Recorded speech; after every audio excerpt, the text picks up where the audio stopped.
नमस्कार साथियों, कैसे हैं आप लोग। कितनी लंबी अवधि के बाद में एक बार फिर आज आपसे मुलाकात हो रही है। और ये मुलाकात कौन करवा रहा है? हमारा जय नारायण व्यास विश्वविद्यालय जोधपुर का department of political science, department of public administration और नेहरू स्टडी सेंटर के संयुक्त तत्वाधान में भारत में एक विशेष प्रकार की जो वर्कशॉप आयोजित की जा रही है। ये वो मंच है जिसके माध्यम से मैं आप लोगों से रूबरू हो पा रहा हूँ। सबसे पहले तो मैं मेरे जूम के जितने भी जो साथी है और यूट्यूब की जो साथी है उससे मैं दिल की गहराइयों के साथ माफ़ी चाहता हूँ, क्योंकि कल जयपुर में एक आवश्यक मीटिंग हो गई थी। मुझे लगा कि 2:30-3 बजे तक फ्री हो जाऊंगा, लेकिन नहीं हो पाया। 4 सवा 4 वहीं मीटिंग में बज गए, इसलिए आप लोगों के साथ कल इंटरेक्शन नहीं कर पाया। लेकिन संविधान सभा के 5 सत्रों पे जो हम लोगों ने ये जो चर्चा की है, उस चर्चा के लिए मैं आपका जितना वंदन करूं उतना कम है, क्योंकि जूम पर और यूट्यूब के साथियों ने इस चर्चा को जो स्नेह दिया है, जो प्यार दिया है, जो शुभकामनाएं दी, और अब तो मैं कह दूं कि जो आशीर्वाद दिया है, उसका कोई मुकाबला नहीं है। हम लोगों ने ये जो चर्चा करी है उसमें आप लोगों की बहुत बड़ी भूमिका रही है। आप लोग जानते हैं, आप लोगों की सक्रिय जो भागीदारिता रही है, उसी की वजह से हमारा जय नारायण व्यास विश्वविद्यालय जोधपुर इस प्रकार का एक ऐतिहासिक काम जो है वो कर पा रहा है। आप लोग एक्चुअली में सही मायने में इस बात के लिए उत्तरदायी है, क्योंकि अगर आप लोग नहीं होते, आप लोगों ने ये प्रेम नहीं दिया होता, तो ये हरगिज भी कार्यशाला इतनी सफल नहीं हो पाती। 5 कार्यशालाओं का आयोजन किया, और आप लोग तो इस यज्ञ में आहुति देने वाले महान लोग हैं, संविधान वीर हैं, ऐसा मैंने पिछली बार भी आप लोगों को कहा था। तो मेरे जो जूम के साथी और जो यूट्यूब के जो साथी जो जुड़े हैं, बिल्कुल आप कई प्रकार के प्रश्न पूछिए, बिल्कुल आप प्रश्न पूछिए, आपके प्रश्नों के जवाब दिए जाएंगे। जिस तरह के आजकल प्रतियोगी परीक्षाओं में संविधान सभा को लेकर जो प्रश्न पूछे जा रहे हैं, कुछ मेरे मित्र हंस रहे हैं, उनके चेहरे की जो हंसी है वो मुझे दिखाई दे रही है। वो कह रहे हैं कि सर मजा आ गया।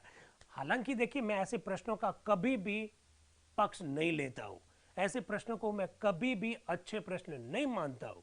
लेकिन करें क्या, वो प्रश्न बना रहा है। आप जरा याद कीजिए, जो प्रश्न पूछा कि नियम समिति में इनमें से कौन मेंबर था, कौन मेंबर नहीं था, इस प्रकार का प्रश्न पूछ लिया गया। जब प्रश्न पूछा गया कि 9 दिसंबर 1946 को संविधान सभा की जो पहली बैठक हुई, तो किस प्रांत से कितने मेंबर थे, अभी इन प्रश्नों का कोई जवाब हो सकता है क्या? ऐसे प्रश्न नहीं होने चाहिए, लेकिन पूछ रहे हैं। हमारे पास क्या है? हमारे पास क्या है? हमारे पास है आप लोग, और हमारे पास है ये पुस्तक है। संविधान सभा पर चर्चा करने के लिए हमारे पास संविधान सभा की बहस है, जिसको देखकर, जिसको समझकर आप लोगों के सामने बात रखी जा सकती है। तो दोस्तों, आपका एक बार फिर से स्वागत है, और स्वागत है संविधान सभा के 6ठे सत्र की इस कार्यशाला में। ऑनलाइन कार्यशाला है, और जूम के जो साथी जुड़े हैं उन लोगों को मैं बता देना चाहता हूं कि अब तक जो डिस्कशन मैंने मेरे मोबाइल से किया वो ये किया कि संविधान सभा के 6ठे सत्र में हुआ क्या। जरा देखिएगा, आप देखिए, 27 जनवरी 1948 डेट लगी हुई है। पुस्तक संख्या 2 है, अंक 6 है, भारतीय संविधान सभा के वाद विवाद की सरकारी रिपोर्ट, हिंदी संस्करण। इसका मतलब क्या हुआ? सरकारी रिपोर्ट आप लोगों को बता चुके हैं कि इसका मतलब होता है इस पर किसी भी प्रकार का कोई संदेह नहीं किया जा सकता, ये सब कुछ सरकारी दस्तावेज है। लोकसभा सचिवालय ने प्रकाशित की है, नई दिल्ली द्वारा पुनः मुद्रित हो रखी है। वॉइस स्लो है, थोड़ा बढ़ा दीजिएगा, और थोड़ा चेहरा जो काला काला जो दिखाई दे रहा है उसको भी थोड़ा सा ठीक कर दीजिएगा। तो आगे बढ़ते हैं, क्या हो रहा है इसमें। देखिए, अध्यक्ष के रूप में डॉक्टर राजेंद्र प्रसाद साहब दिखाई दे रहे हैं। उपाध्यक्ष में 2 नाम आ गए, पहले हमारी चर्चा इस विषय पर हो चुकी है। एच.सी. मुखर्जी और वी.टी. कृष्णमाचारी 2 उपाध्यक्ष हैं संविधान सभा के। संवैधानिक सलाहकार के रूप में सर बी.एन. राव आपको दिखाई दे रहे हैं। सचिव H.V.R. आयंगर साहब है, ये ध्यान रखिएगा। संविधान सभा के सचिव जो है H.V.R. आयंगर साहब है। इनका नाम आपको इसलिए भी याद रखना है क्योंकि 24 जनवरी 1950 को जब संविधान सभा की अंतिम बैठक होगी, जिस दिन संविधान सभा संसद के रूप में काम करते हुए भारत के राष्ट्रपति का जब चुनाव करेगी, उस समय निर्वाचन अधिकारी के रूप में यही व्यक्ति आपको दिखाई देंगे। इसलिए इनका नाम ध्यान रखना जरूरी है। H.V.R. आयंगर साहब, जो कि संविधान सभा के सचिव है। बाद में जब चुनाव होंगे राष्ट्रपति के, उस समय आपको एक निर्वाचन अधिकारी के रूप में भी दिखाई देंगे।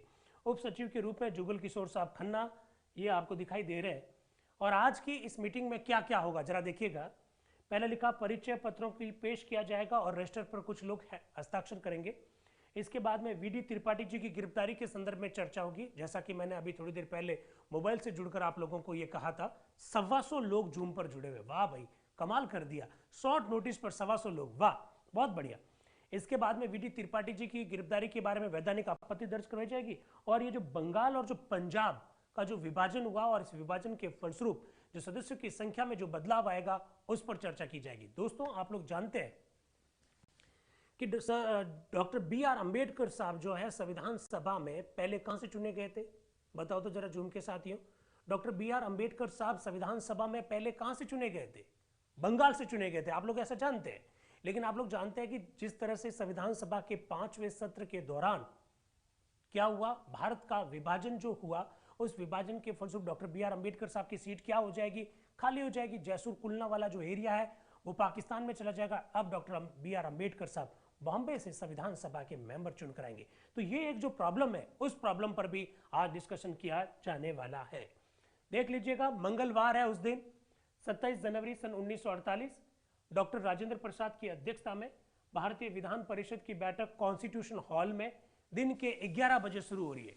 11 बजे शुरू हो रही है, दिन है उस दिन मंगलवार, डेट है 27 जनवरी 1948। ध्यान रखिएगा, संविधान सभा के 2 सत्र ऐसे हुए हैं जो केवल एक एक दिन के हुए, एक छठा और एक 12वां। क्या हो रहा है जरा देखिएगा।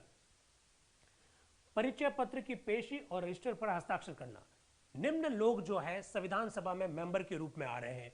उस दिन पहली बार 27 जनवरी 1948 को कौन कौन मेंबर पहली बार बन के आ रहे हैं? नंबर 1 के हनुमंतैया जो कि मैसूर के हैं, कर्नाटक जिसे आजकल हम लोग कहते हैं। टी सिद्धालिंगैया ये भी मैसूर के हैं, ये भी संविधान सभा के एक मेंबर के रूप में आ रहे हैं। और VS सरवटे साहब जो कि इंदौर राज्य से है। ये संविधान सभा के 3 सदस्य आज के दिन पहली बार मेंबर बन के आ रहे हैं। के हनुमंतैया, टी सिद्धालिंगैया और VS सरवटे साहब, तीनों सदस्यों ने रजिस्टर पर अपने हस्ताक्षर कर लिए। हस्ताक्षर करते ही हंगामा होगा। क्या हंगामा होगा जरा देखिएगा। HV कामत साहब, HV कामत, हरि विष्णु कामत साहब, संविधान सभा के वे 7 मेंबर्स जिन्होंने संविधान सभा में 1 लाख से ज्यादा शब्द बोले, उसमें हरि विष्णु कामत साहब भी है। हरि विष्णु कामत साहब क्या बोल रहे हैं जरा देखिएगा। वो कह रहे हैं, अध्यक्ष महोदय, मैं एक वैधानिक आपत्ति उपस्थित करना चाहता हूं। मुझे एक आपत्ति उपस्थित करनी है। तो अध्यक्ष महोदय कह रहे हैं, आज तो हमने कार्यवाही अभी शुरू भी नहीं की और पहले से आपत्ति, ऐसे कैसे हो सकता है? ऐसा अध्यक्ष महोदय कह रहे हैं। तो फिर नया हेडिंग लगा हुआ है, वीडी त्रिपाठी की गिरफ्तारी। वीडी त्रिपाठी साहब संविधान सभा के एक मेंबर है और उनकी गिरफ्तारी के बारे में चर्चा होने जा रही है। HV कामत साहब बोल रहे हैं, अध्यक्ष महोदय, आज का कार्य प्रारंभ करने से पूर्व गत शुक्रवार को सुभाष चंद्र बोस जी की जो जयंती थी, इसमें इस सभा के एक माननीय सदस्य की गिरफ्तारी की सूचना देने की मुझे आप आज्ञा दीजिए। देखिए, हम 1948 की चर्चा कर रहे हैं, डेट है 27 जनवरी। आप लोग जानते हैं 23 जनवरी को सुभाष चंद्र बोस जी का जन्मदिवस आता है। सुभाष चंद्र बोस जी का जन्मदिन आता है। सुभाष चंद्र बोस क्या शख्सियत थी, अंदाज लगा दीजिए। 1948 में चर्चा की जा रही है कि सुभाष बाबू की जयंती पर वीडी त्रिपाठी साहब की जो गिरफ्तारी हुई है, उसके बारे में मुझे आपके यहां पर प्रश्न लगाना है, ऐसा HV कामत साहब कह रहे हैं। यानी 1948 में भी सुभाष चंद्र बोस की जयंती मनाई जाती थी। कोई भी व्यक्ति हमारे बीच में 2-3 वर्ष पहले चला जाए और उसके बारे में भी इतनी चर्चा हो रही है। ऐसी चर्चा नहीं है कि आज ही अचानक सुभाष चंद्र बोस के बारे में हम लोग चर्चा कर रहे हैं। 1948 में संविधान सभा में भी चर्चा हुई है कि सुभाष बाबू की जो जयंती थी, उस जयंती पर वीडी त्रिपाठी जी की की गई है, उसके बारे में मुझे आपत्ति दर्ज करवानी है, क्योंकि वो संविधान सभा के सदस्य हैं और उनकी गिरफ्तारी की वजह से वो संविधान सभा की बैठक में भाग नहीं ले पाएंगे। ऐसा कौन कह रहे हैं? HV कामत साहब कह रहे हैं। तो इस बीच में बालकृष्ण शर्मा जी संविधान सभा के एक मेंबर हैं, संयुक्त प्रांत जिसे आजकल हम लोग उत्तर प्रदेश कहते हैं, बालकृष्ण शर्मा जी वो बोल रहे हैं, निशान स्टार का लगा हुआ है, इसका मतलब इंग्लिश में बोल रहे हैं। क्या बोल रहे हैं वो? देखिए, इस विषय में मैं एक बात कहना चाहूंगा। मैं नहीं समझता हूं कि माननीय सदस्य का इस सभा में इस प्रकार की वैधानिक आपत्ति को उपस्थित करना चाहिए। बालकृष्ण शर्मा जी एचवी कामत साहब का विरोध कर रहे हैं। वो कह रहे हैं कि साहब आप जो आपत्ति दर्ज करवा रहे हैं वो ठीक नहीं है।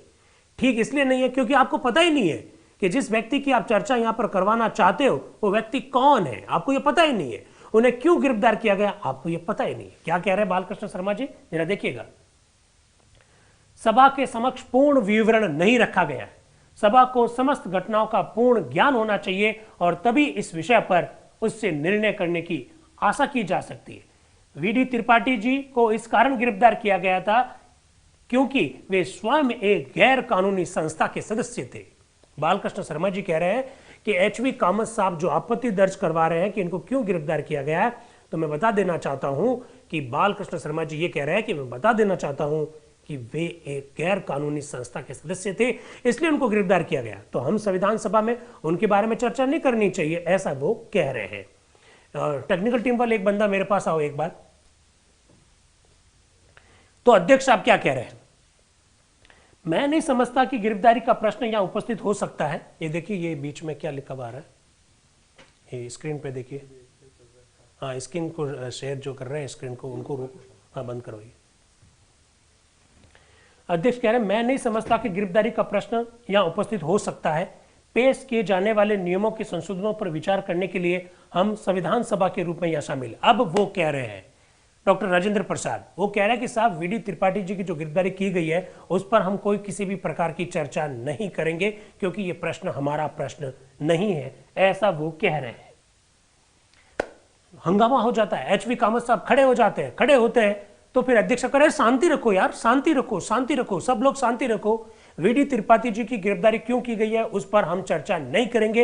एचवी कामत साहब कह रहे चर्चा करनी चाहिए क्योंकि वो संविधान सभा के सदस्य हैं और गिरफ्तारी की वजह से वो संविधान सभा की बैठकों में भाग नहीं ले रहे। डॉक्टर राजेंद्र प्रसाद कह रहे हैं हम इस विषय पर चर्चा नहीं करेंगे क्योंकि ये विषय हमारा नहीं है। इससे संविधान सभा में हंगामा हो जाता है। एचवी कामत साहब खड़े हो जाते हैं। डॉक्टर राजेंद्र प्रसाद कहते अरे शांति, देखो शांति शांति शांति, यहां संविधान सभा में हम इस विषय को नहीं ले सकते हैं, ऐसा डॉक्टर राजेंद्र प्रसाद कह रहे हैं। फिर भी एचवी कामत साहब खड़े हो रहे हैं और वो कह रहे हैं मैं ये जानना चाहता हूं कि संयुक्त प्रांतीय सरकार ने इस संबंध में आपको सूचना दी है या नहीं दी। अरे भाई, संयुक्त प्रांत की सरकार ने उनको गिरफ्तार कर लिया, आपको सूचना दी कि नहीं दी? क्योंकि आप संविधान सभा के अध्यक्ष हैं।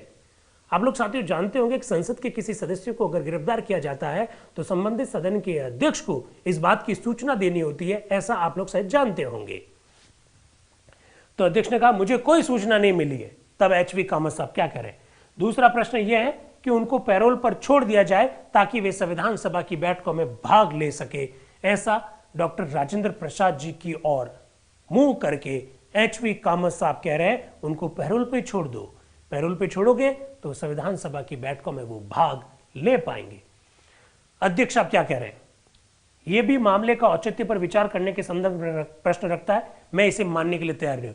किसी को पैरोल पे छोड़ना नहीं छोड़ना ये मेरे हाथ में नहीं है, इसलिए इस विषय पर हम चर्चा नहीं करेंगे, ऐसा डॉक्टर राजेंद्र प्रसाद जी कह रहे हैं संविधान सभा में। इसके बाद में युधिष्ठिर मिश्र है संविधान सभा के एक मेंबर। ये पूर्वी रियासतों का एक समूह है। ये भाई स्क्रीन शेयर ना करें और इसको हटाओ भाई, स्क्रीन शेयर वाला कॉन्सेप्ट ही हटा दीजिए।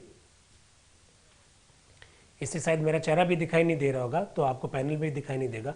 स्क्रीन शेयर करने वाला जो वो है वो उसको हटा दीजिए आप। युधिष्ठिर मिश्र कह रहे हैं कि साहब अध्यक्ष महोदय, एक वैधानिक आपत्ति यह है कि प्रश्न यह है कि उड़ीसा और छत्तीसगढ़ रियासतों के राजाओं द्वारा नामजद किए गए इस सभा के माननीय सदस्य 15 दिसंबर सन 1947 के पश्चात इस सभा में बैठ सकते हैं या नहीं बैठ सकते। अब एक प्रश्न खड़ा हुआ कि संविधान सभा में उड़ीसा और छत्तीसगढ़ रियासत से जो मेंबर आते हैं, आप लोगों को बड़ा सरप्राइज हो रहा होगा कि छत्तीसगढ़ जो है वो अब राज्य बना है 2000 में, लेकिन हम तो चर्चा 27 जनवरी 1948 की कर रहे हैं। उस समय भी छत्तीसगढ़ के बारे में चर्चा थी, लेकिन छत्तीसगढ़ एक देशी रियासत थी। तो युधिष्ठिर मिश्र एक प्रश्न खड़ा कर रहे हैं कि आप बताइए, छत्तीसगढ़ और उड़ीसा के माननीय सदस्य 15 दिसंबर 1947 के पश्चात इस सभा में बैठ सकते हैं या नहीं बैठ सकते हैं, ऐसा उन्होंने प्रश्न किया। क्यों किया जरा देखिएगा।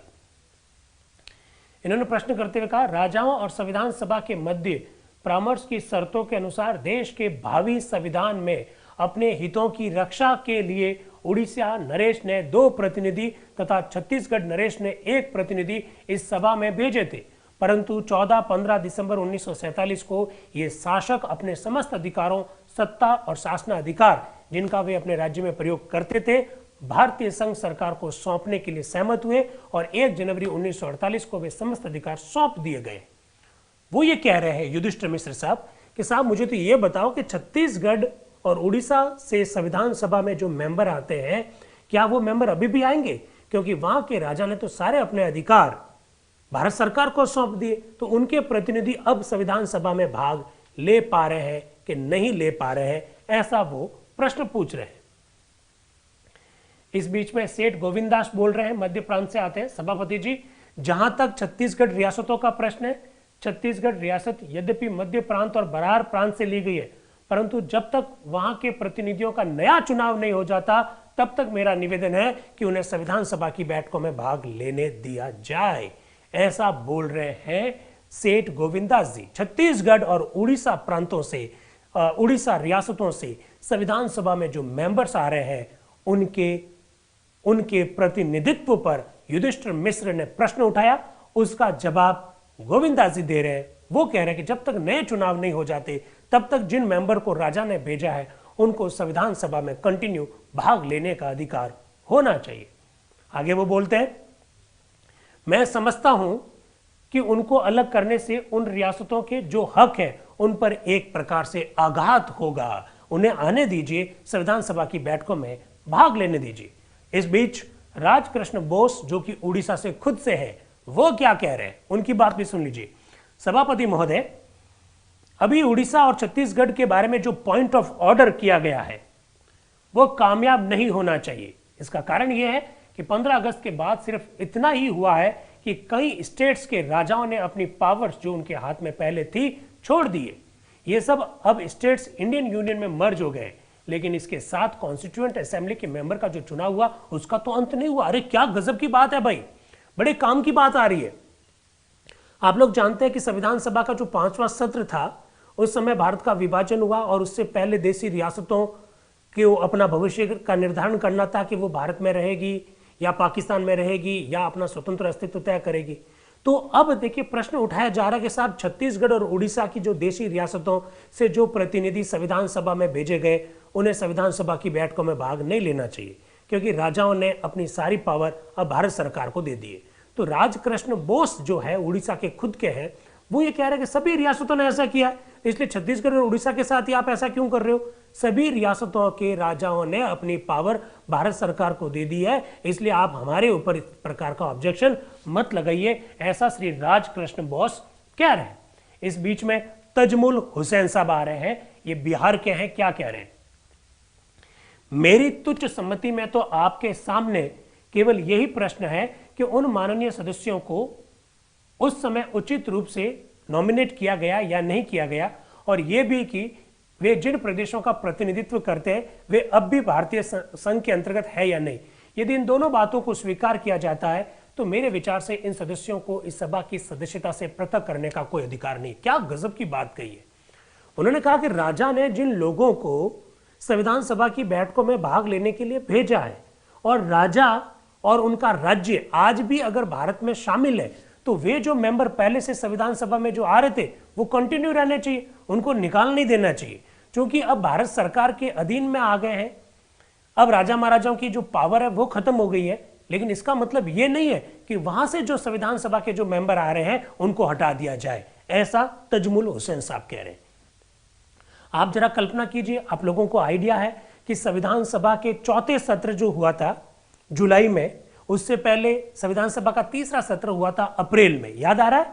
28 अप्रैल से 2 मई के बीच में 3रा सत्र हुआ था। उसी समय देशी रियासतों से लोगों ने भाग लेना शुरू कर दिया था।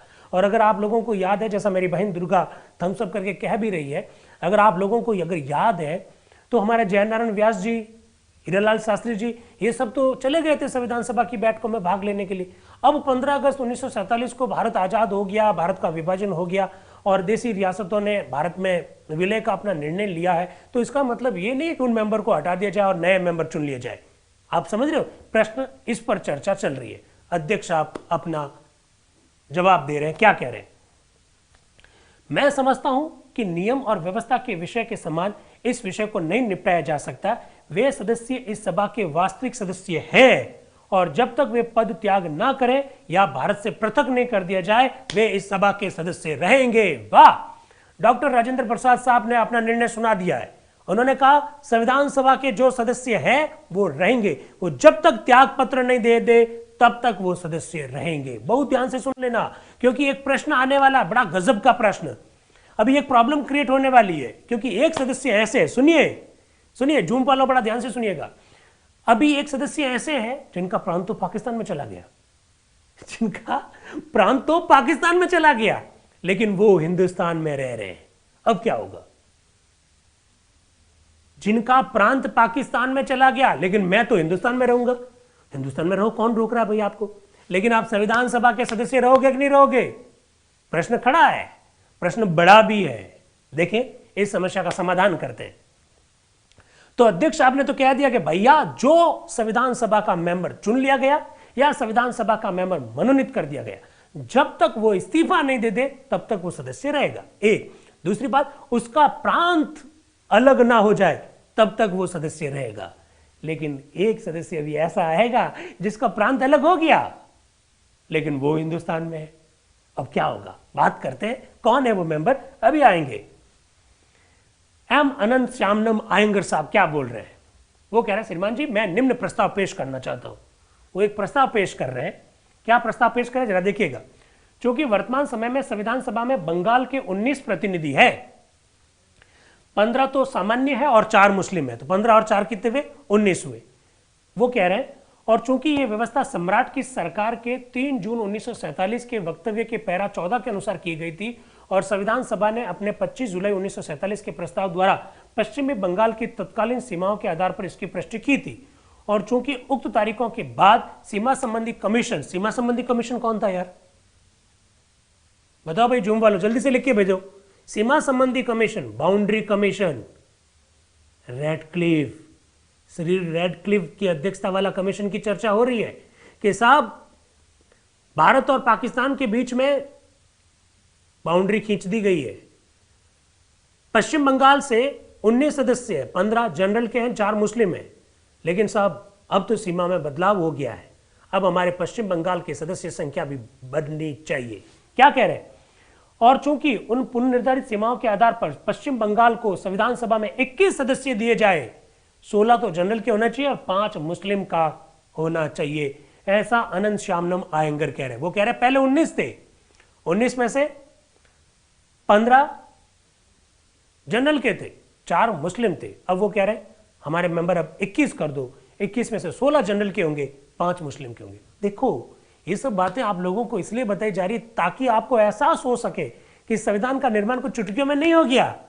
संविधान का निर्माण कोई ऐसा नहीं था कि टाइप कर दिया संविधान का निर्माण हो गया। बहुत बहुत कठिनाइयां आई थी, इसलिए तो संविधान सभा की बहस को हूबहू आपके सामने रखा जा रहा है, ताकि वो दर्द, मैं अक्सर कहता हूं, आंखें जिसे देख नहीं सकती दिल उसके लिए रोता नहीं है। आपकी आंखों को वो दर्द महसूस करवाना है जो 9 दिसंबर 1946 से लगाकर 24 जनवरी 1950 तक हमारी संविधान सभा के सदस्यों ने भोगा था।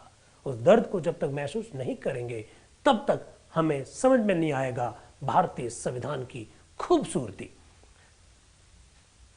तो अनंत श्यामनम आयंगर साहब ये कह रहे हैं हमारे सदस्य बढ़ाओ साहब, और इसके बाद में अपनी बात को रख रहे हैं। वो संख्या भी बता रहे हैं कि साहब हमारी जनसंख्या इतनी थी, अब इतनी हो गई, इतनी हो गई, तो 10 लाख की फॉर्मूला के हिसाब से हमारी संख्या, देखो वो क्या कह रहे हैं कि साहब पहले 1 करोड़ और 90 लाख थी, तब आपने हमको 19 मेंबर दे दिए, अब हमारी जनसंख्या 2 करोड़ और 10 लाख है, तो 10 लाख की जनसंख्या के हिसाब से हमारे मेंबर कितने होने चाहिए? 21 मेंबर होने चाहिए, ऐसा वो तर्क दे रहे हैं। कौन? अनंत श्यामनम आयंगर साहब। अब अध्यक्ष साहब क्या बोल रहे हैं? मिस्टर नजरुद्दीन अहमद ने भी मुझे एक संशोधन की सूचना दी है, तो अब वो नजरुद्दीन अहमद साहब क्या संशोधन रख रहे हैं जरा देखिएगा। वो कह रहे हैं साहब, श्रीमान जी मैं संशोधनों को पेश करने की आज्ञा चाहता हूं, वे एक ही प्रकार के हैं और परस्पर संबंधित है, इसलिए मैं साथ में पेश कर देता हूं। मेरा पहला संशोधन है कि भाई तत्कालीन सीमाओं के आधार पर शब्द हटा दिया जाए और उसकी जगह पर लिख दो तत्कालीन सीमाओं के अंतर्गत जनसंख्या के आधार पर। अब देखिए, आप लोग जानते हैं 10 लाख की जनसंख्या के आधार पर एक मेंबर संविधान सभा में लिया गया था, चूंकि भारत का विभाजन हो गया, कुछ राज्यों की जनसंख्या बढ़ गई, कुछ राज्यों की जनसंख्या कम हो गई। पता है आपको? बहुत ध्यान से सुनिए बगाराम जी, चाय पी लेना पर सुनना बहुत ढंग से। प्रॉब्लम ये है कि कुछ राज्यों की जनसंख्या तो कम हो गई, जैसे बंगाल का विभाजन हुआ, पंजाब का विभाजन हुआ, लेकिन भैया हमको ये नहीं भूलना है कि कुछ प्रदेशों की संख्या बढ़ भी गई। आप कहेंगे कैसे बढ़ गई? अरे दिल्ली, वर्तमान का दिल्ली, लाखों की संख्या में विस्थापित होकर लोग आए थे, तो क्या दिल्ली के मेंबर बढ़ाए गए? प्रश्न खड़ा होता, क्या दिल्ली के मेंबर संविधान सभा में बढ़ाए गए? लाखों की संख्या में लोग अलग अलग प्रदेशों में गए थे, क्या संविधान सभा में उनके प्रतिनिधियों की संख्या बढ़ाई गई? क्योंकि हमने फॉर्मूला क्या बनाया था, 10 लाख की जनसंख्या पर एक मेंबर लेंगे। क्या गजब का संविधान बनाया होगा, कितनी सारी समस्या आई होगी। जो विस्थापित होकर जो हिंदुस्तान में जो लोग आए, तो जहां जिस प्रदेश में गए उस प्रदेश की संख्या बढ़ गई। समझ लो पहले 12 लाख लोग रहते थे, तब आपने एक मेंबर भेज दिया, अब 10 लाख लोग नए आ गए तो 22 लाख हो गए। तो वो क्या कहने लग गए, हमारे 2 मेंबर भेजो, क्योंकि हमारी संख्या 12 लाख नहीं, अब कितनी है, 22 लाख है कि नहीं है समस्या? यही समस्या मैं बताना चाह रहा हूं। फिर वो अपनी बात को कह रहा है कि साहब बंगाल की जनसंख्या में इस प्रकार का परिवर्तन आ गया है तो हमारा फॉर्मूला चेंज होना चाहिए। अब अध्यक्ष साहब कह रहे हैं दोनों संशोधन पेश हो चुके हैं, कोई सदस्य अगर बोलना चाहता है तो बोल सकता है, जितने में अनंत श्यामनम आयंगर साहब फिर कूद गए। वो कह रहे हैं श्रीमान जी, संशोधनों को मैं बड़ी प्रसन्नता के साथ स्वीकार करता हूं। मेरे मित्र भाषा को और अधिकालित बनाना चाहते हैं, वे पश्चिम बंगाल की सीमाओं के अंतर्गत आबादी को आधार बनाना चाहते हैं। यद्यपि शब्द विन्यास तत्कालीन सीमाओं के आधार पर है, परंतु आशय यही था, भाषा और भी ललित बनाने के लिए मैं संशोधन को स्वीकार कर लेता हूं। वो कह रहे हैं कि पहले लिखा हुआ था सीमाओं के आधार पर, अब वो कह रहे हैं कि नहीं जनसंख्या के आधार पर, तो मैं इस संशोधन को स्वीकार कर लेता हूं, ऐसा कहता है और वो संशोधन स्वीकार हो गया। अब भाई साहब झगड़ा होगा पंजाब को लेकर, क्योंकि आप लोग जानते हैं पंजाब का विभाजन हुआ था। भारत के हिस्से में पूर्वी पंजाब आया, पाकिस्तान के हिस्से में पश्चिम पंजाब आया। आज भी पाकिस्तान के एक प्रांत का नाम क्या है पता है? आज भी पाकिस्तान के एक प्रांत का नाम पंजाब है, भारत के भी एक प्रांत का नाम पंजाब है। अब समस्या क्या आ रही है जरा देखिएगा, हेडिंग डाला हुआ है पूर्वी पंजाब का अतिरिक्त प्रतिनिधित्व।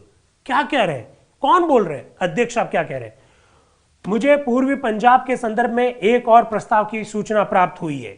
उसकी सूचना विगत रात्रि को दी गई है और इसलिए उस पर यथेष्ट ध्यान मेरा नहीं गया। रात में ही मुझे बताया गया, इसलिए मेरा ध्यान उस पर गया नहीं। यदि सभा को कोई आपत्ति नहीं है तो मैं उसे लेना चाहता हूं और चाहूंगा कि आप भी अगर कोई डिस्कशन करना चाहते हैं तो कर सकते हैं। वो कह रहे हैं डॉक्टर राजेंद्र प्रसाद कि जो प्रस्ताव पूर्वी पंजाब के बारे में रखा जा रहा है, रात्रि में ही मुझे बताया गया हम प्रस्ताव रखना चाहते हैं, तो मैं उसको ध्यान से पढ़ नहीं पाया हूं, लेकिन अगर आप कहते हैं तो मैं रखने की परमिशन दे दूं, ऐसा वो कह रहे हैं। तो अनेक सदस्यों ने कहा कोई आपत्ति नहीं, आप तो रखवाओ, आप तो आवन दो। तो रख रहे हैं प्रस्ताव, कौन रख रहे हैं? ज्ञानी गुरमुख सिंह मुसाफिर प्रस्ताव पेश करने जा रहे हैं, पूर्वी पंजाब का प्रतिनिधित्व संविधान सभा में कितना होना चाहिए उसके बारे में। क्या कह रहे हैं वो कह रहे हैं चूंकि पूर्वी पंजाब का संविधान सभा में इस समय प्रतिनिधित्व 6 है, 4 तो जनरल के हैं, 6 जनरल के हैं, 4 मुस्लिम है और 2 सिख है, तो 6 और 4 10 और 2 12। 6 तो क्या है, जनरल है, 4 मुस्लिम है और 2 सिख है, तो 6 4 और 2 कितने हो गए, 12 है। वो ऐसा कह रहे हैं। और चूंकि यह व्यवस्था सम्राट की सरकार की 3 जून 1947 के वक्तव्य के पैरा 14 के अनुसार की गई थी और संविधान सभा ने अपने 25 जुलाई वाले प्रस्ताव से उसे स्वीकार कर लिया, लेकिन अब चेंज हो गया मामला। क्या चेंज हुआ? चूंकि उक्त तारीखों के पश्चात सीमा संबंधी कमीशन के निर्णय के अनुसार न केवल पूर्वी पंजाब की फिर से सीमाएं निर्धारित की गई है, वरन जन समूह के स्थानांतरण के कारण मुसलमानों का पूर्वी पंजाब से पश्चिम पंजाब को गमन और गैर मुसलमानों का पश्चिम पंजाब से पूर्वी पंजाब को गमन करने से जनसंख्या का पूर्ण ढांचा ही बदल गया है।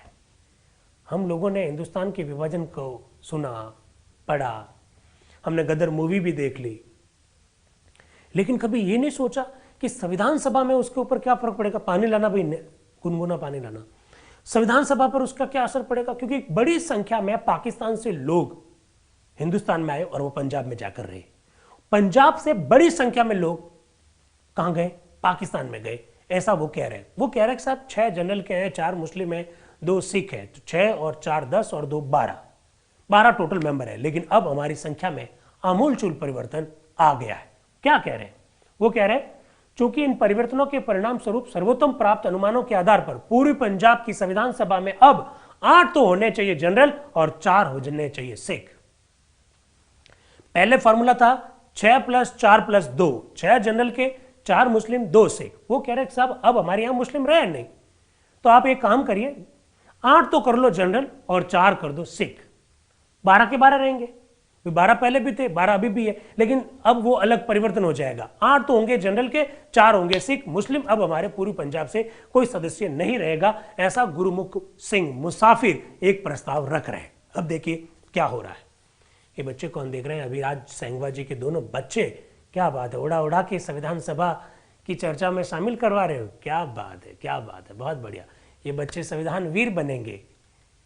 Very nice, very nice. चलिए आगे बढ़ते हैं। तो वो अपनी बात को रख रहे हैं, इसका मतलब समझ के वो ऐसा क्यों रख रहे हैं। वो कह रहे हैं साहब बड़ी संख्या में जो सिख है वो पंजाब से, पाकिस्तान से पंजाब में आए, और जो मुस्लिम्स जो पंजाब में रह रहे थे वो तो छोड़कर कहां चले गए?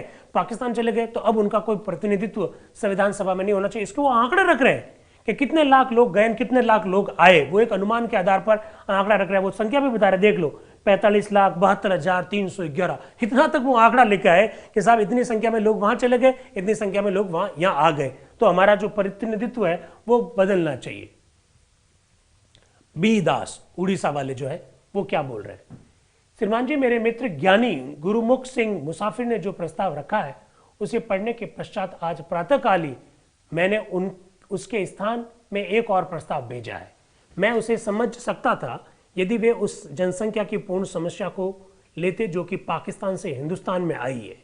मैंने उनके प्रस्ताव में संशोधन करने की सूचना दी है, परंतु पुनः विचार करने पर मैं उसे पेश नहीं करना चाहता हूं। परंतु फिर भी मैं माननीय अध्यक्ष तथा सभा के विचारात कुछ बिंदु रखना चाहता हूं।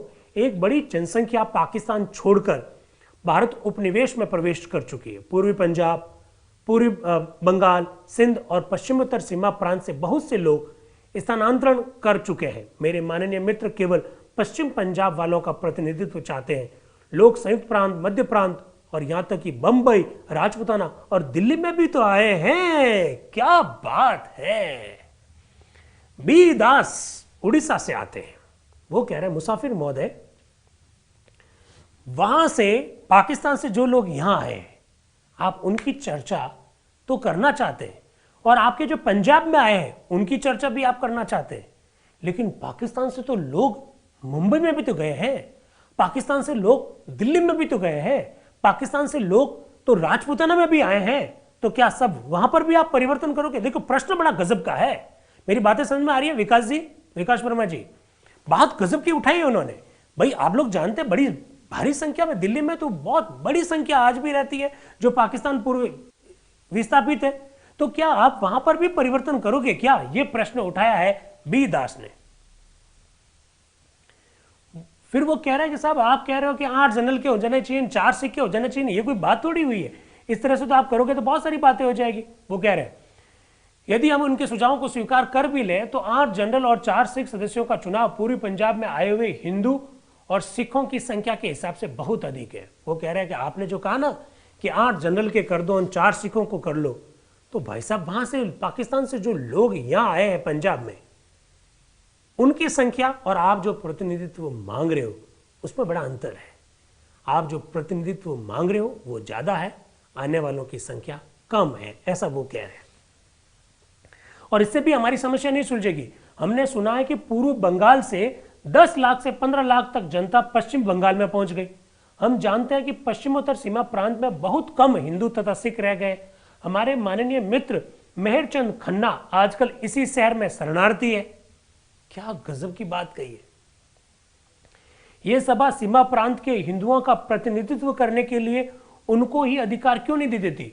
इसी प्रकार हमें विदित है कि हमारे मित्र जयराम दास दौलतराम, जिनका सिंध प्रांत से निर्वाचन हुआ था, वो तो दिल्ली में रह रहे। वाह क्या बात कही है, जिसकी और मैंने आपको इशारा किया उसकी तरफ वो कह रहे हैं बी दास। वो कह रहे हैं भैया जयराम दास दौलतराम तो सिंध में पैदा हुए हैं और सिंध का ही प्रतिनिधित्व करते हैं। आज सिंध भारत का हिस्सा है क्या? वो जयराम दास दौलतराम तो दिल्ली में रह रहे, तो क्या उनकी संविधान सभा में उनकी सीट खाली कर दी जाए? प्रश्न बड़ा गजब का उठाया है। क्या मेरी बातें आपको समझ में आ रही है? महावीर प्रजापति जी, ब्रज कुमार साहब, चंद्रवीर गर्ग साहब, सोना प्रजापति जी, जेठाराम जी, कमला चौधरी जी, सत्यवान ढोलू जी, समझ में आई बात? क्या प्रश्न उठाया है संगवा जी?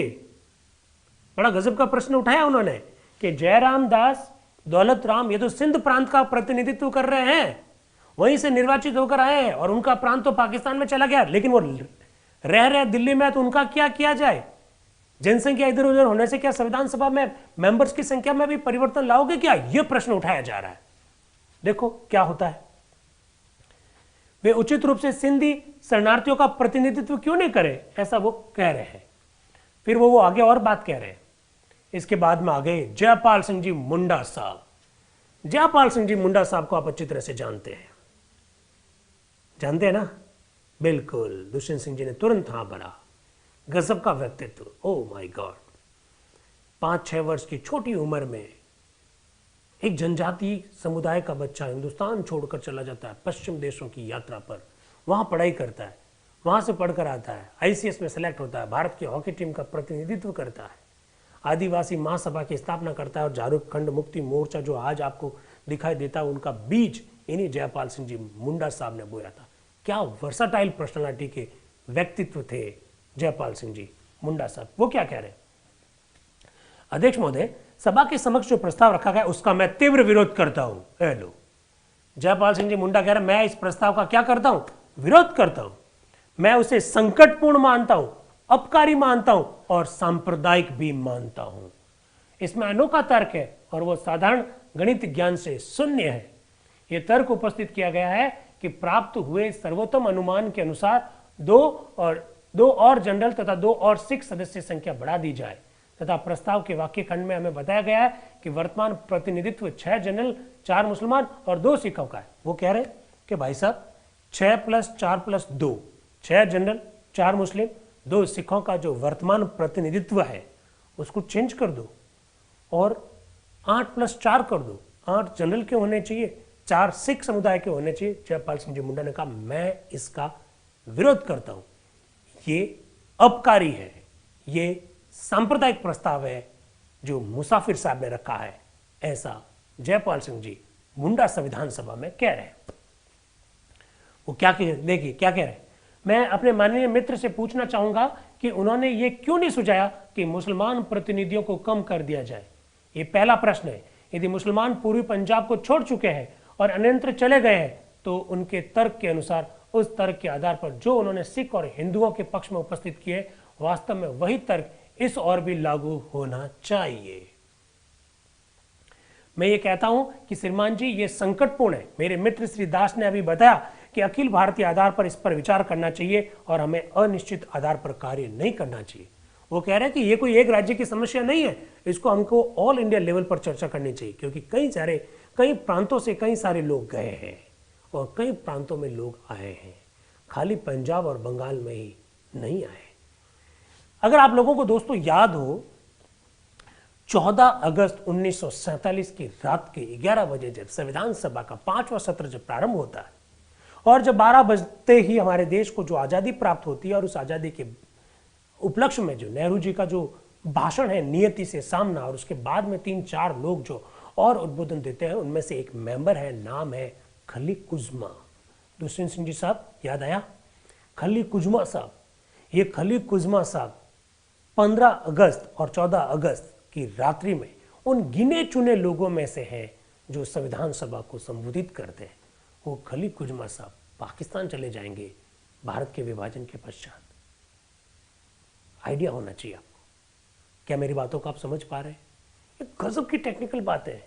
तो संविधान सभा के विभिन्न आयामों पर, विभिन्न पक्षों पर जो शोध करना चाहते हैं, उस पर बहुत डिटेल में जो पढ़ना चाहते हैं, उन लोगों को इन सब बातों की ओर ध्यान देना चाहिए कि उनके समक्ष क्या क्या समस्या आई थी। तो जयपाल सिंह जी मुंडा साहब के भाषण के बाद में दीवान चमन लाल जी आए। वो कह रहे हैं श्रीमान, यदि अभी अभी बोलने वाले मेरे मित्र, माननीय मित्र का भाषण नहीं होता तो मैं इस प्रस्ताव पर नहीं बोलता। उन्होंने अंकों का जो निराधार बताया है और ये कहा कि क्रमबद्ध गणना ही नहीं है, परंतु मुझे ये शंका है कि स्टीयरिंग कमेटी की जो रिपोर्ट को पढ़ा ही नहीं है जो उनके समक्ष है। वो ये कह रहे हैं कि ये जो आंकड़े कह रहे हैं कि इतने मेंबर आए इतने नहीं आए, ये पूरी बात हिंदुस्तान लेवल पर की जानी चाहिए, किसी एक राज्य पर नहीं की जानी चाहिए। तो दीवान चमन लाल जी कह रहे हैं कि मैं, वो खुद पूरी पंजाब से आते हैं एक्चुअली में, दीवान चमन लाल पूरी पंजाब से, वो कह रहे हैं कि जो जयपाल सिंह जी मुंडा साहब जो कह रहे हैं वो ठीक नहीं कह रहे, उन्होंने शायद रिपोर्ट को पढ़ा नहीं है, जनसंख्या कितनी बदली है उनको आइडिया नहीं है। तो जयपाल सिंह जी कह रहे हैं भाई मुझे रिपोर्ट थोड़ी प्राप्त हुई है, मुझे रिपोर्ट ही प्राप्त नहीं हुई तो मैंने नहीं पढ़ा है। पर मेरा ये कहना है, जयपाल सिंह जी कह रहे हैं, मेरा ये कहना है कि ये एक या दो राज्य की समस्या नहीं है, ये पूरे हिंदुस्तान की समस्या है। इसलिए हम अगर संविधान सभा का पुनर्गठन करना चाहते हैं तो फिर ये दो राज्यों के आधार पर नहीं होना चाहिए, पूरे हिंदुस्तान लेवल पर इसका होना चाहिए, क्योंकि पूरे हिंदुस्तान से लोग पाकिस्तान में गए और पाकिस्तान से जो लोग आए हैं वो खाली एक या दो स्टेट में नहीं आए, पूरे हिंदुस्तान में आए हैं, ऐसा वो कह रहे हैं। फिर दीवान चमन लाल कह रहे हैं यदि मेरी माननीय मित्र के पास ये रिपोर्ट नहीं है तब तो मैं ये भली प्रकार समझ सकता हूं कि वे उस कारण को बिना समझे हुए बोल रहे हैं, कि जब आपने रिपोर्ट ही नहीं पढ़ी है तो फिर आप, मुझे मालूम है कि आप ऐसे ही बोल लेते हैं, ऐसा वो दीवान चमन लाल जी कह रहे हैं। फिर वो देखो आंकड़ा दे रहे हैं, देखो आपके लिए मैं आंकड़ा लेके आ रहा हूं। वो क्या कह रहे हैं, श्रीमान हमारी स्थिति क्या है, मेरे पास देखो गणना है, मुसलमानों की संख्या 30.8 लाख, सिखों की संख्या 20.1 लाख और जनरल 50.6 लाख थे। तो 50.6 लाख थे तो जनरल के 6 मेंबर लिए गए, सिखों की संख्या 20 लाख पॉइंट 1 थी तो 2 मेंबर लिए गए और मुसलमानों की संख्या 30.8 थी तो 4 मेंबर लिए गए, ऐसा वो कह रहे हैं। फिर वो कह रहे हैं कि रेडक्लिफ निर्णय के पश्चात अंकों में थोड़ा बहुत परिवर्तन आया, 30.8 लाख मुसलमानों के स्थान में वह संख्या 40.4 लाख हो गई है, 20.1 लाख की संख्या सिखों की जो थी वो 20.3 हो गई है और 50.6 जो जनरल थे वो 50.9 हो गए। कुल मिला के जनसंख्या 102.6 लाख है। तत्पश्चात हमारे ऊपर मुसीबत आई और प्रत्येक हिंदू और सिख सिवाय उनके की जो कुछ भीड़ स्थानों में रहे पश्चिम पंजाब से पूरी पंजाब में आया। यदि इन मनुष्यों की संख्या 22.5 लाख जनरल और 17.5 लाख 16 लाख अगर सिख है, लाहौर और मुल्तान के इलाकों की संख्या की जोड़ दी जाए तो कुल मिलाकर वो भी बात कर रहे हैं कि साहब आप ये जो कह रहे हो ना कि नहीं ये संख्या में परिवर्तन करने की जरूरत नहीं, तो मेरे पास आंकड़े हैं कि मुल्तान से कितने आए हैं, लाहौर से कितने आए हैं, पूरी पंजाब से कुछ किस एरिया से कितने लोग गए, जनरल के लोग कितने हैं, मुस्लिम कितने हैं, सिख कितने हैं, आए कितने, गए कितने, ये सब आंकड़े मेरे पास हैं। इसलिए हमारे तो साहब नया फॉर्मूला लाया जाना चाहिए, नए मेंबर होने चाहिए, ऐसा वो कह रहे हैं। इस प्रकार से वो पूरा जनसंख्या का आंकड़ा देते हुए अपनी बात को रख रहे हैं। तो जयपाल सिंह जी मुंडा साहब फिर बोल रहे हैं, एक वैधानिक आपत्ति है साहब, उन्होंने अपने तर्क के आधार पर मुसलमानों की संख्या को क्यों नहीं घटाया, मुसलमानों की संख्या भी तो घटी है, वो भी तो घटानी चाहिए। तो फिर दीवान चमन लाल जी फिर वापस बोल रहे हैं कि मैं ये भी बताना चाह रहा हूं, फिर उन्होंने इस संदर्भ में अपनी बात को रखा। इसके बाद में आए डॉक्टर राजेंद्र प्रसाद जो कि संविधान सभा के अध्यक्ष हैं।